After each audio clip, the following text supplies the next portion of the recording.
Deanna here for August 2022, Being in Sync 5. Today's topic, I am talking to you all about negative energies and psychic attacks. These following minutes might be new information for many of you. For some, you may have heard it before, but maybe not in this context. This topic of negative energies and psychic attacks is quite controversial. One, what I have found is a lot of people don't like to talk about it because they don't want to bring the negative to them. And therefore, they like to deny that these things exist.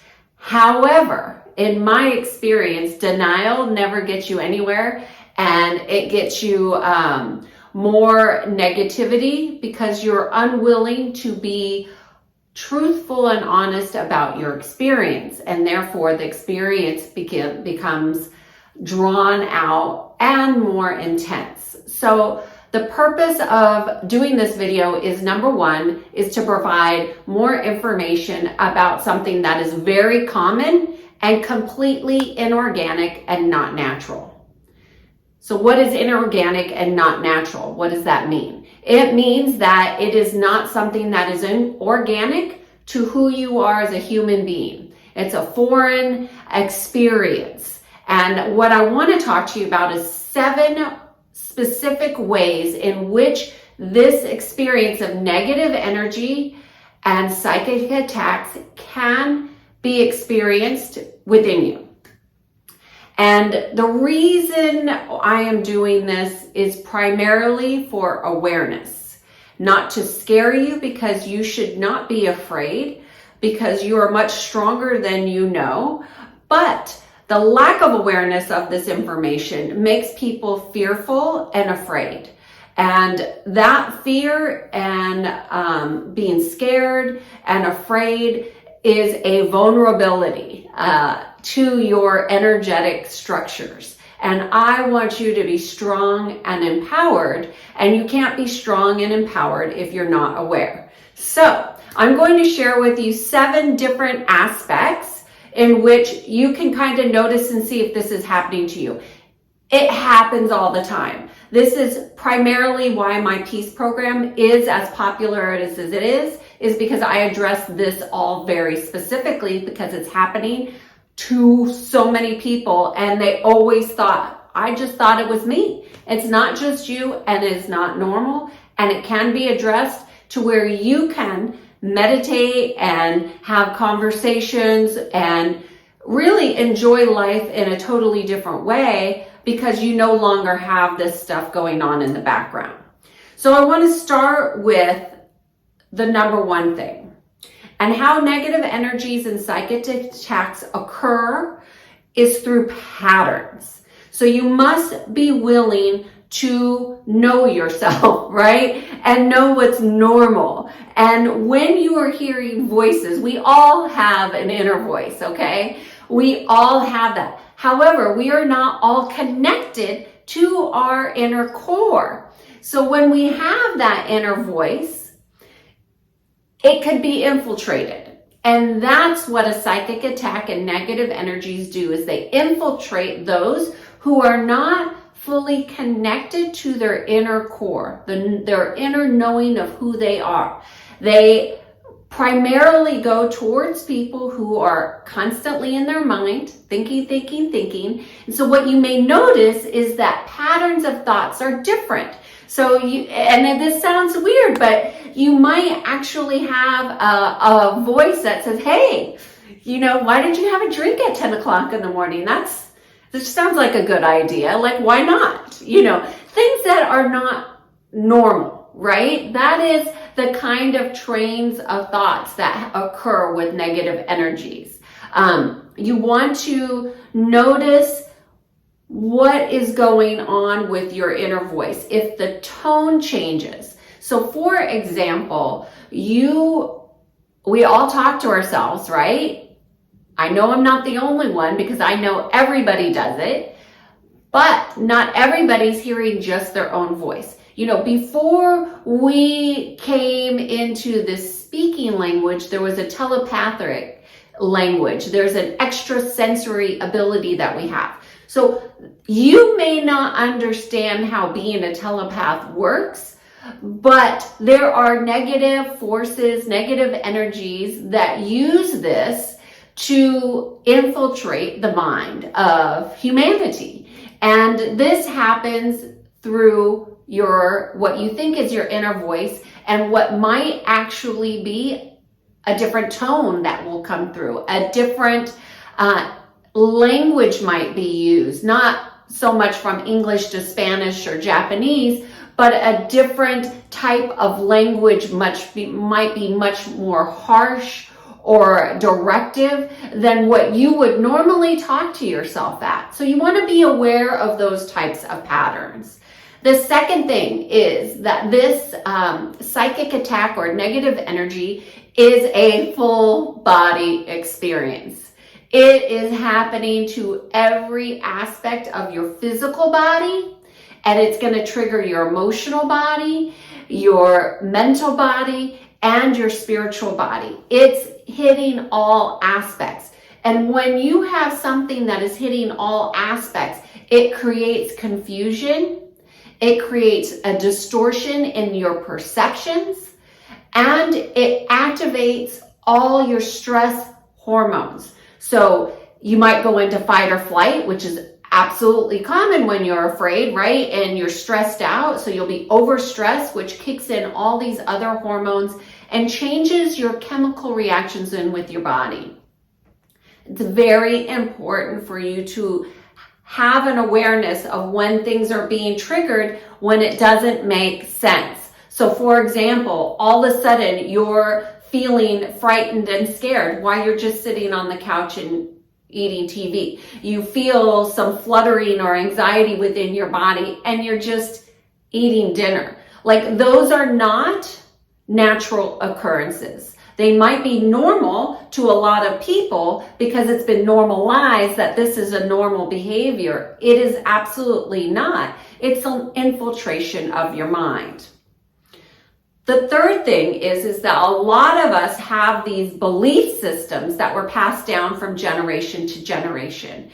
And belief systems are really powerful because you might think you have a belief, let's just say you have a belief in, you were raised Catholic, and you have a belief in God, but it doesn't, I'm kind of believe in God, but I'm also very spiritual, and those aren't separate, but you never really challenged your beliefs that you were raised with from the Catholic Church or whatever religion it might be. So let's just say you have that belief, and the belief is, let's just keep with the Catholicism belief system.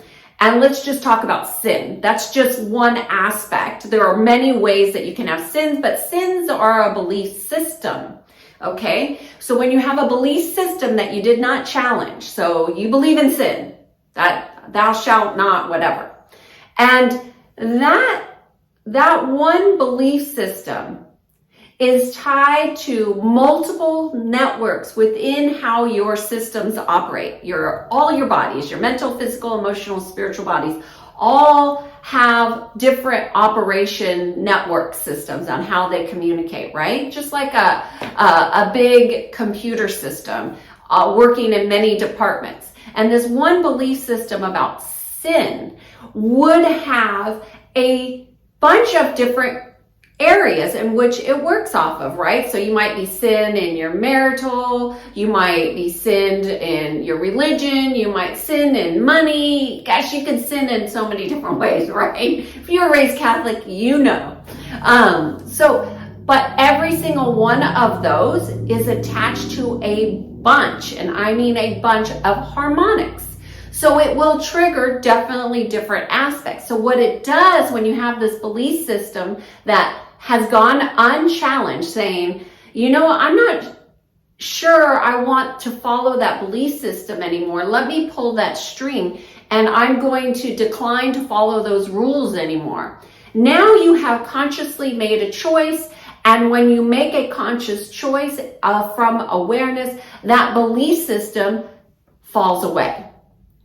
But what's happened is many people do not challenge their belief system. They just kind of leave them lingering out there, and they still have trigger points.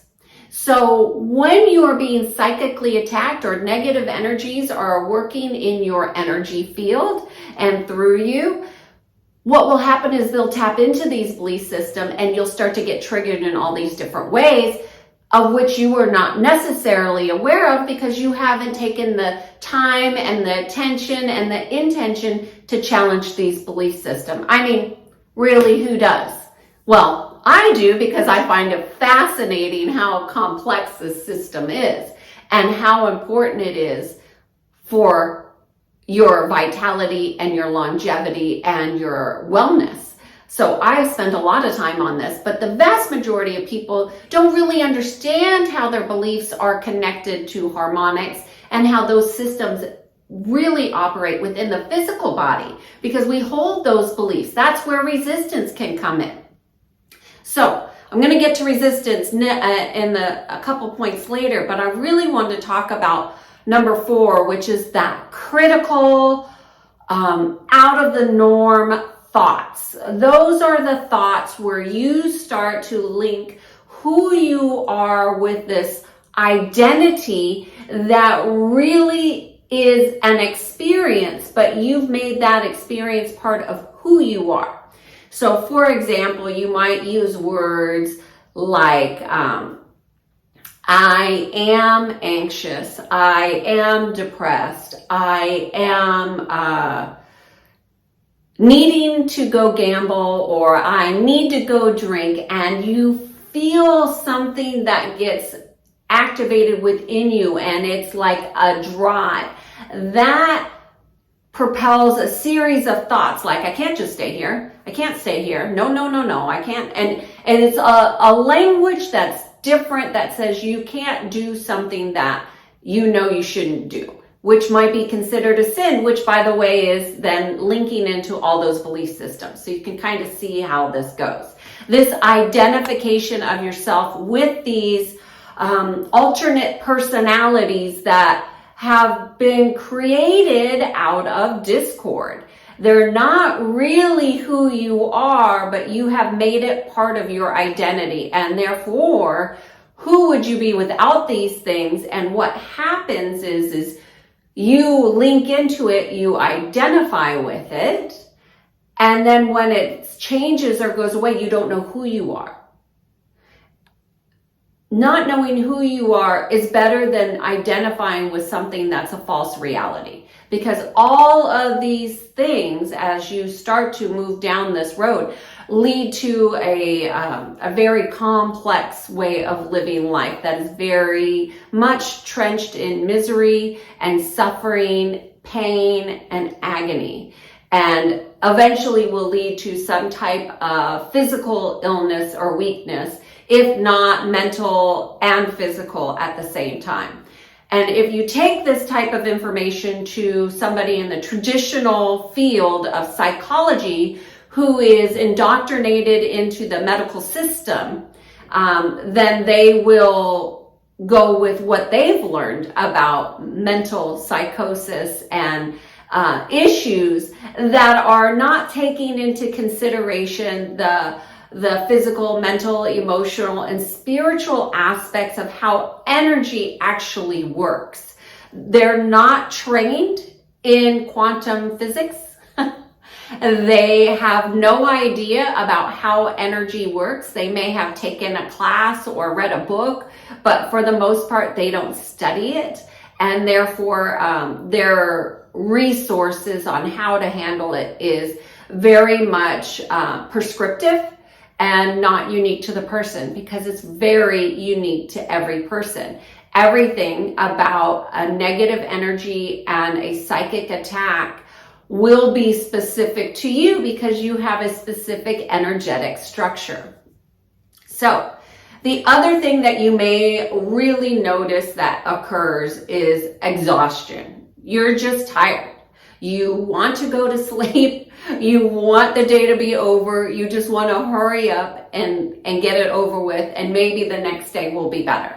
And what happens is you maybe have a hard time going to sleep. So you start taking prescriptive medicine, or you're taking over-the-counter aids to help to slow the mind.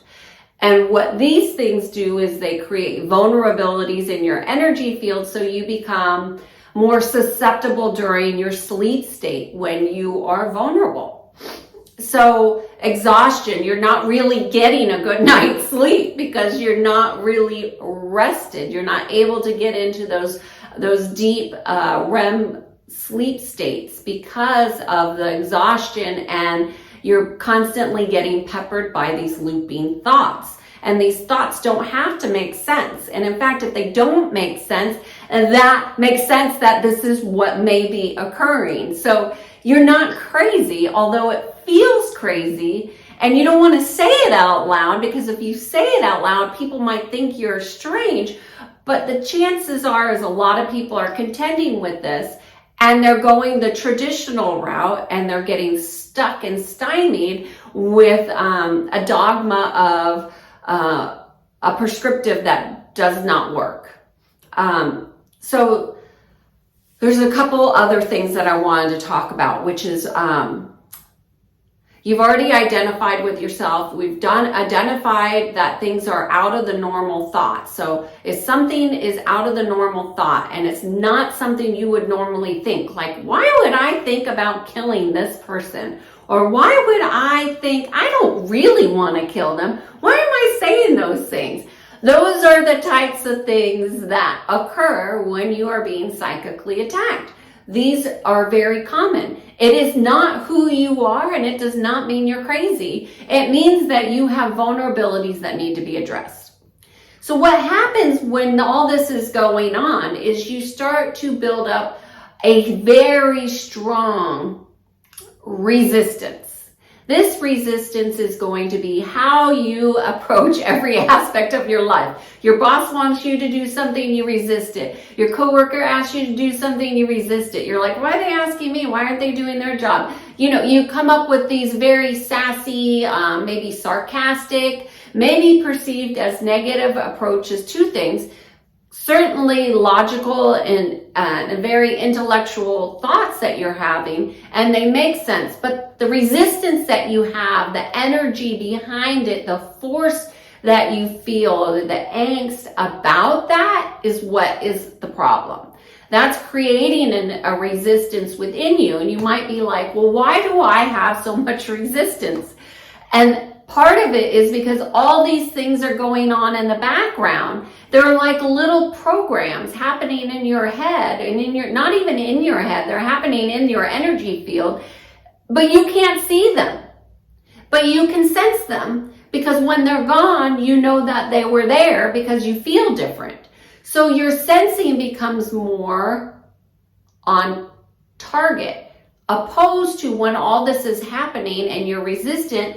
You're distorted in what you're seeing. Even though you think you're clear, you also know that there's something slightly off about what it is that you're experiencing, but you don't want to say the word distortion because that might mean something to somebody else.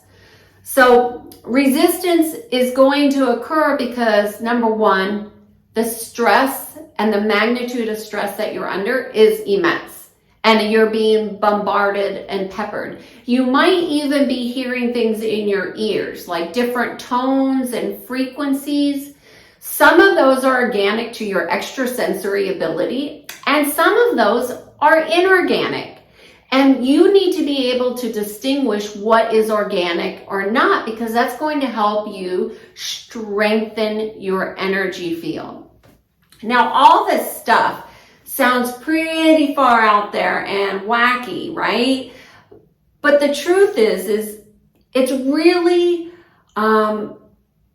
difficult to describe to people, because there are people in the corporate world who will dumb down these spiritual, physical, mental, emotional aspects. And they don't dumb it down because they know. It's because they're ignorant and they don't know what they don't know. And your job is to become more aware, more consciously in your personal choice, so you can discern what is authentic and what is not. And that is going to be the biggest thing that's going to help you, because as you raise in your awareness, in your self-awareness, you can have better discernment, and then you can start to change what has been occurring. The biggest message that I want to share with you is that you're not alone, and this is happening frequently, and there is a way out, and I'm going to talk about some of those ways out in the next step. So let's just say that you think you might have some negative energies and some psychic attacks going on.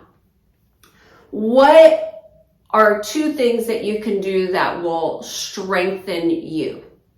Number one is you need to have an immense amount of compassion for yourself. Compassion is going to help you make the connections to your inner core.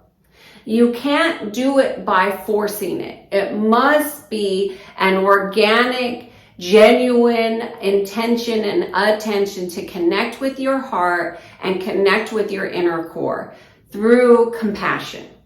As you have this compassion built up, say you start to say nice things to yourself and affirm yourself and find yourself doing things right, those types of things, then you want to connect with your higher self. The connection with your inner core and your higher self. Your higher self is a component of your spiritual body. So every part of who you are as a human being, we are quite complex. We are way more than our physical body. Our mental body, our emotional body, and our spiritual bodies, they all need to work in unison. And this higher self aspect of yourself is a technology, and I talk about it in another video. You can find the link in my YouTubes, and I'll put it in below as well. But this connection to your higher self is going to help create a pathway out. Because this infiltration is a pathway to disconnect you from this connection. So the more time, effort, and energy that you put into getting in connection with yourself and your inner core, whether you do that through an intention, which I have an intention setting class that's free on YouTube, whether you do it through meditation, whether you do it through conscious breath, it doesn't matter how you do it. It cannot be done incorrectly, but it must be done. You need to build this relationship with your higher self like you would with a best friend. It has to be nurtured. And this connection that you nurture within your inner core and with your higher self is going to lead the way for you to become stronger, strengthened, and more fortified. Now, there are times where it might take a little longer than you want. And if you're in that situation and you need to get to a relief quick, then you reach out to somebody like me and book a session and get help. But if you have like the reserves and the energy and the discipline to do this on your own, those two steps will absolutely strengthen you in ways that I cannot even begin to share with you. But when you do it, you will notice a distinct difference in how you walk, how you talk, how you articulate yourself, and you will begin to notice that the thoughts that are infiltrating you become less and less prominent. The problem is oftentimes people have misidentified these thoughts as their own. And when you attach to things, thoughts, ideas, beliefs that do not resonate with you, it becomes very difficult for you to unattach and move in a new direction. It absolutely is possible. It's the whole reason why I created the Peace program, because people need an easier way to get to conscious choice. And when you have a barrage of thoughts going on, it's very difficult. But when you do a process and you have a discipline to it, the space between your thoughts becomes easier to access. And when you have access to that gap, you have more conscious choice. And this is where you become more empowered. So cheers to being in sync and dispelling all fears about negative energy and psychic attacks and becoming the most incredibly powerful being that you are. Cheers.